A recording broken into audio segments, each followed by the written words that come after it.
ETF index mutual funds నేర్చుకుని stock మార్కెట్లో రాణించాలనుకుంటున్నారా? వెంటనే ఈ నెంబర్కి కాల్ చేయండి. నమస్కారం సుందరమరెడ్డి గారు. నమస్తే సార్. ఒక పర్సన్ దగ్గర 50 లక్షలు ఉంటాయి. ఓకే. అతను మ్యూచువల్ ఫండ్లో పెట్టడం బెటరా, లేదంటే ఇల్లు కొనుక్కుంటే బెటరా, లేదా రియల్ ఎస్టేట్లో పెట్టడం బెటరా? సో బేసికల్గా అంటే వాళ్ళ అంటే కాంప్రహెన్సివ్గా వాళ్ళ ఫైనాన్షియల్ రిక్వైర్మెంట్స్ మనం తెలిస్తేనే మనం చెప్పగలుగుతామండి. అండ్ సపోజ్ ఖాళీ స్థలం అనుకున్నారనుకోండి, మీరున్న ప్లేస్లో జాబ్ ఆపర్చునిటీస్ ఏ రేంజ్లో ఉన్నాయి, ఇండస్ట్రియలైజేషన్ ఎంత ఫాస్ట్గా అవుతుంది, అండ్ ఏ టైప్ సిటీ మీది అన్నదాన్ని బట్టి ఉంటాయి అనమాట. ఇప్పుడు హైదరాబాద్ లాంటి సిటీస్ అనుకోండి, అవుట్స్కట్స్ చాలా ఫాస్ట్ గ్రో అవుతుంటాయి.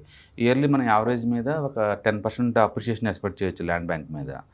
అదే మండలం లెవెల్ అవ్వనుకోండి అంత ఫాస్ట్గా ఉండకపోవచ్చు. కాబట్టి అది లొకేషన్ టు లొకేషన్ డిఫరెంట్గా ఉంటుంది. రెండోది వితిన్ ద రియల్ ఎస్టేట్లో కూడా లేదు, మనకి రెగ్యులర్ క్యాష్ ఫ్లో వచ్చేలా చూసుకోవటం బెటర్ అనమాట.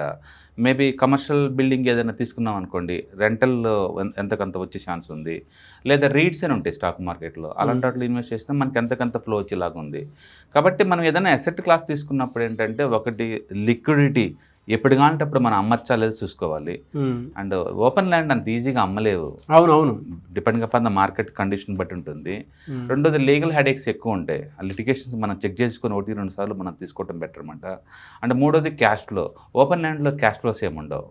కాబట్టి మీరు ఎవరైనా ఓపెన్ ల్యాండ్ తీసుకుందాం అనుకున్నప్పుడు ఈ liquidity, cash flow, legal entity ఇలాంటివి చూసుకొని తీసుకోవటం బెటరు. దాని బదులు మ్యూచువల్ ఫండ్స్ అన్నాం అనుకోండి, నాలెడ్జ్ లేకుండా ఈవెన్ మ్యూచువల్ ఫండ్స్లో కూడా పోవద్దు. ఓకే. ఎందుకంటే stock market short term point ఆఫ్లో వాలటిలిటీ గ్రో అవుతూ ఉంటుంది అనమాట. ఇప్పుడు కోవిడ్ అప్పుడు మనం చూసాము, ఆల్మోస్ట్ 38% డ్రాప్ అయింది 1 మంత్లోనే. కాబట్టి నాలెడ్జ్ ఉండాలి ఎంతకంత మ్యూచువల్ ఫండ్స్లో. ఈ పోర్ట్ఫోలియో సెలక్షన్ ఎలా ఉండాలి sir? Knowledge in the sense అంటే ఎలా, అంటే మీ ఫైనాన్షియల్ నీడ్స్ ఏంటనేది, ఎప్పటికి మీకు మనీ కావాలి అన్న దాన్ని బట్టి ఉంటుంది అనమాట. సపోజ్ నాకు రిస్క్ వద్దు, సంవత్సరానికి నేను బ్యాంకులో పెడితే నాకు 8% దాకా వస్తుంది, 6-8% మధ్య వస్తుంది, నాకు 10-12% వస్తే చాలు అనుకున్నప్పుడు మ్యూచువల్ ఫండ్ ఇది బెస్ట్, అందులో డౌట్ లేదు. లాంగ్ టర్మ్ పాయింట్ ఆఫ్లో 15% దాకా కూడా మనం ఎక్స్పెక్ట్ చేయొచ్చు. కాబట్టి మీ గోల్స్ ఏంటి, ఎంత వాలటిలిటీని మీరు టాలరేట్ చేస్తారు, అసలు ఆ అసెట్ క్లాస్ మీద మీకున్న నాలెడ్జ్ ఏంటి అన్నదాన్ని బట్టేసి మనం అవతలకి మనం చెప్పొచ్చు అనమాట. అంతే తప్ప రెండిట్లో ఏది బెటర్ అంటే, నాలెడ్జ్ లేకపోతే రెండు వేస్టే. నాలెడ్జ్ ఉన్న చోట మనీని పార్క్ చేయాలి తప్ప, నాలెడ్జ్ లేకుండా వేరే వాళ్ళ సలహాల మీద మనం పార్క్ చేయలేమండి. కాబట్టి నన్ను అడిగితే కొంచెం నాలెడ్జ్ ఉంది అనుకుందాం, 2 అసెట్ల గురించి నాలెడ్జ్ ఉంది అనుకుందాం, రియల్ ఎస్టేట్ గురించి నాలెడ్జ్ ఉంది అండ్ మ్యూచువల్ ఫండ్స్ గురించి నాలెడ్జ్ ఉంది అనుకోండి, నేను మ్యూచువల్ ఫండ్లో రికమెండ్ చేస్తాను. ఎందుకంటే మ్యూచువల్ ఫండ్లో లిక్విడిటీ ఉంది, ఎప్పుడు కావాలంటే అప్పుడు డబ్బులు తీసుకోవచ్చు. మీరు యావరేజ్ మీద ఒక 5 years కనుక మార్కెట్లో ఉండగలిగితే, మీరు కనుక తక్కువ రిస్క్ కావాలనుకున్న మల్టీ అసెట్ అలొకేషన్ ఫండ్స్ లేకపోతే హైబ్రిడ్ ఫండ్స్ ఉంటాయి, వాటిలో రిస్క్ తక్కువ ఉంటుంది, రివార్డ్ బాగుంటుంది అనమాట. మీ ఎక్స్పెక్టేషన్ 12-15% అంటే మ్యూచువల్ ఫండ్ బాటం బెటరు. రెండోది మ్యూచువల్ ఫండ్లో క్యాష్ ఫ్లో ఉంటుంది, మీకు ఎప్పుడు డబ్బులు కావాలంటే అప్పుడు SWP ఆన్ చేసామనుకోండి, మనకి ఎవ్రీ మంత్ వస్తూ ఉంటాయి. కాబట్టి లిక్విడిటీ బాగుంటుంది, అండ్ క్యాష్ విత్డ్రాల్స్ బాగుంటుంది, అండ్ క్యాష్ ఫ్లో బాగుంటుంది, అండ్ లీగల్గా హెడేక్స్ ఏమి ఉండవు అనమాట. కాబట్టి మీకు 2 అసెట్ క్లాసుల మీద నాలెడ్జ్ కనుక ఉండి, ఓకే, మీకున్న ఆస్తి ఈ 2 ఉంది, ఇంకేం లేదు, 50 లక్షలు ఉన్నాయి అనుకుంటే కనుక, I do recommend go for mutual fund రూట్లో ఇన్వెస్ట్ చేయమంటాను. అండ్ పర్టికులర్గా హైబ్రిడ్ మ్యూచువల్ ఫండ్స్లో పెట్టేసుకొని, అండ్ లాంగ్ టర్మ్ పాయింట్ ఆఫ్లో 12-15% ఎక్స్పెక్టేషన్ అయితే కనుక దంజులు పోమంటాను. అలా కాదు, నాకు అగ్రెసివ్గా ఉన్నాను, నాకు ఇండస్ట్రియలైజేషన్ జరుగుతున్న ఏరియా మా ఏరియాలో ఉంది అని అనుకుంటే కనుక ల్యాండ్ బ్యాంక్ కూడా బాగానే ఉంటుంది. కాబట్టి person to person different, location to location different అనమాట.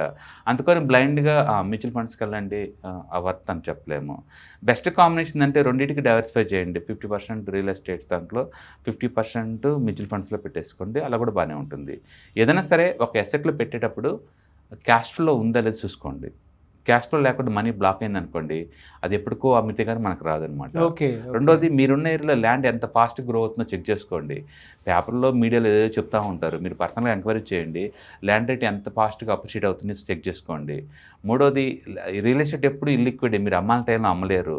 అందుకని మీ ఫైనాన్స్ గోల్స్ రీచ్ అవ్వకముందే 1 or 2 years ముందే దాన్ని అమ్మకానికి పెట్టడం బెటర్ అనమాట. కాబట్టి సింపుల్ వే పోవాలంటే మ్యూచువల్ ఫండ్ రికమెండ్ చేయొచ్చు. బట్ మీరున్న ఏరియాలో కనుక ఫాస్ట్గా గ్రో అయ్యే ఏరియా కనుక అయితే కనుక ఈవెన్ అది కూడా బాగానే ఉంటుంది. బెస్ట్ ఏంటంటే రెంటల్ ఈల్డ్ వచ్చేసారి పెట్టుకోండి రియల్ ఎస్టేట్ అయితే, అంటే మ్యూచువల్ ఫండ్స్ అయితే మాత్రం హైబ్రిడ్లో పెట్టుకోండి. ఏదైనా సరే మంచి అసెట్స్ అండి, అప్రిషియేషన్ అయ్యే అసెట్స్ అవి. కాబట్టి బయాస్ అయ్యే బదులు ఏది ఎందుట్లో పెట్టేదనే బదులు మీకు నాలెడ్జ్ ఎక్కడుంది, మీకు ఆ అసెట్ గురించి ఎంత తెలుసు, మీ ఫైనాన్షియల్ గోల్స్ దానిపై అవగాహన తెచ్చుకుని పెడితే better. పెట్టుకుని చాలామంది ఏంటంటే వేరే వాళ్ళని అడ్వైస్ తీసుకొని స్టాక్ కొంటారు. అది డ్రాప్ అయిన 10% మనకు పెయిన్ అనిపిస్తుంది, పెరిగినా కూడా ఏం చేయాలో అర్థం కాదు. పొద్దులు పోయి అవతలను ఏమడుగుతారు మీరు? అందుకని నాలెడ్జ్ లేకుండా ఏ అసెట్ క్లాస్ దులిపోమాకండి. ఫస్ట్ ఫౌండేషన్ ఏంటంటే వెల్త్ క్రియేషన్లో నాలెడ్జ్ పెంచుకోవటమే.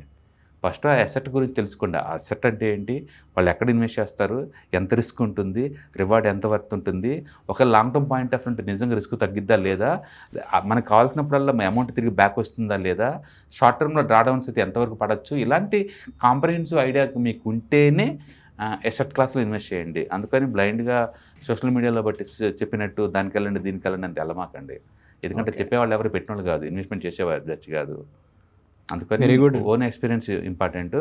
ఒకవేళ నాలెడ్జ్ కనుక ఉంది అంటే నేను మ్యూచువల్ ఫండ్ రికమెండ్ చేస్తాను. మీకు మ్యూచువల్ ఫండ్ నాలెడ్జ్ కనుక ఉంటే అంటే, లేదు అంటే మీకు ఏది కంఫర్ట్ ఉంటే అందులో ఇన్వెస్ట్ చేసుకోమని చెప్తాను. Yes, fantastic and thank you and thank you so much sir. Right.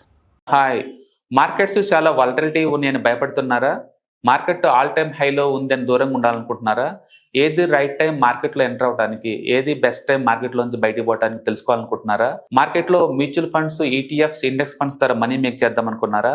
ఇలాంటి మీ డౌట్స్ కి క్లారిఫికేషన్ కోసం ఈ webinar ETFs, index funds and mutual funds కోర్సులో జాయిన్ అవ్వండి. మీ డౌట్స్ క్లారిఫికేషన్ చేసుకోండి.